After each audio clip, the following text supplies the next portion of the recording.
Hi guys, in this video we're going to take a look at how you can enable or disable location access on all websites in Safari on the iPhone 15 series. First, let's go back to the home screen by swiping up at the bottom of the screen. Then from the home screen, tap on settings. Now in settings, we scroll down and then tap on Safari. Next, in the Safari setting page, we scroll down. And in here, go to the settings for websites section and then tap on location. Now to turn on or enable location access, tap on allow. Otherwise, you can choose denied to disable location access on all websites. Otherwise, you can also choose ask.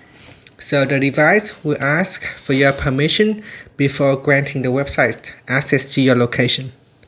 And that's it. Finally, you can swipe up to return back to the home screen. And that's it. Thank you for watching this video. Please like and subscribe to my channel for more videos.